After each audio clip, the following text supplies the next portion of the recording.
Hello everyone, সবাই কেমন আছেন? আশা করি সবাই ভালো আছেন। তো আজকে নতুন একটি ব্লগে আপনাদেরকে স্বাগতম। আজকে যাচ্ছি লাউডে, সাগর পাড়ে। সেখানে ঘুরবো ফিরবো, কি করব আপনাদেরকে দেখানোর চেষ্টা করব। সবাই আমাদের সঙ্গে থাকুন।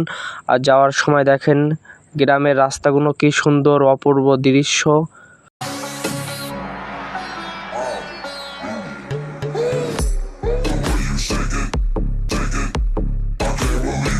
তো আমি এখন চলে আসছি লাউডে, সাগর পাড়ে। সবাই আমার সঙ্গে থাকুন, দেখতে পাবেন মানুষ আর মানুষ। দেখেন কত মানুষ। আজ রবিবার, ছুটির দিন, এজন্য মানুষ এসেছে।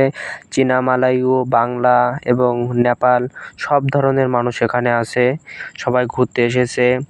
কত সুন্দর ঢেউ দেখেন, কত সুন্দর ঢেউ। সবাই দাঁড়িয়ে দাঁড়িয়ে দেখছে এবং ছবি তুলতেছে। ও মা, এর মধ্যে আবার একজন গুড়ি নিয়ে চলে যাচ্ছে গুড়ি উড়ানোর জন্য। তো আমরা দেখবো কিভাবে গুড়ি উড়াই। তো মেলা সময় দাঁড়ানোর পরে বলল যে গুড়ি উড়াবে না, নাকি বাতাস নেই, এজন্য আমরা অন্যদিকে যাব। তো আমরা অন্যদিকে যাচ্ছি। অন্যদিকে যাই, দেখি এখানে মেয়েরা দেখেন কিভাবে গুড়ি উড়ুচ্ছে।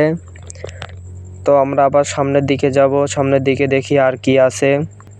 দেখেন ছোট ছেলে মেয়েরা আবার বালু তুলতেছে, বালু নিয়ে খেলা করতেছে। তো আমরা সামনের দিকে যাব। সামনের দিকে দেখেন কত বড় বড় পাথর। এটা কি বড় বড় পাথর। আর সব মানুষ আর মানুষ। দেখেন বাঙালি ভাইরা সবাই এখানে ছবি তুলতেছে। এই যে এক বাঙালি ভাই আমাদের। এই দেখেন পাথর, কি বড় বড় পাথর। তো আমরা আবার উপরের দিকে যাচ্ছি। উপরের দিকে দেখি এবারে আবার দোকানপাট আছে, ছোটখাটো দোকানপাট। এবারে কসমেটিকের দোকান এবং সামনে দেখি আইসক্রিম বিক্রেতা আইসক্রিম বিক্রি করছে। পাশে দেখি আবার একজন ক্যামেরা নিয়ে, মানে টিয়া পাখি নিয়ে হাতের পরে বসায় ছবি তুলে দেবে। এক পিস 10 টাকা। এই আঙ্কেলটা ছবি তুলবে, এর জন্য দাঁড়াই গেছে। এই যে টিয়া পাখি ওর হাতের পারে দিয়ে দিয়েছে এবং প্রতি পিস 10 টাকা। 10 টাকা শুনে পাশের থেকে এক বোন বলে আমি তুলবো, এজন্য বলে তুমি দাঁড়াও।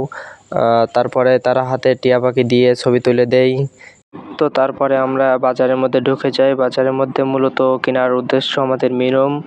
অনেক ঘোরাঘুরির পরে আমাদের গলা শুকিয়ে গেছে, এই জন্য আমরা মিনিমাম খোঁজ করতেছি। এর জন্য সামনে একটি মিনিমামের দোকানে পেয়ে গেছি।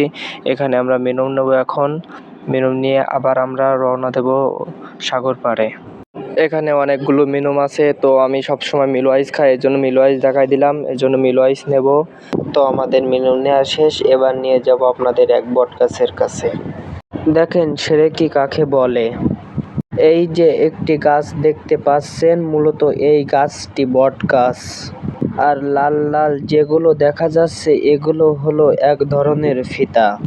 ফিতায় ঝুলানো আছে ওয়াশার। এই যে ঘরটি দেখা যাচ্ছে, এই ঘরের ভিতরে আছে এক বাবা। এই বাবা পারে সব সমস্যার সমাধান। আপনি এখানে যাবেন, আপনার সমস্যার কথা বলবেন, তারপর বাবা সব শুনে বলবেন মালাই রিঙ্গে 10 টাকা দাও আর এখান থেকে একটি ফিতা নাও। সামনে বট গাছে ছুঁড়ে মারো। যদি ফিতা গাছে বাঁধে তাহলে সমস্যা সমাধান হবে, আর যদি না বাঁধে তাহলে সমস্যা সমাধান হবে না। এই হলো বট গাছের কাহিনী। ভিডিওটি ভালো লাগলে লাইক, কমেন্ট, শেয়ার করবেন এবং আরিফ বিল্লাহ পেজটিকে ফলো করে সবসময় পাশে থাকবেন। ধন্যবাদ।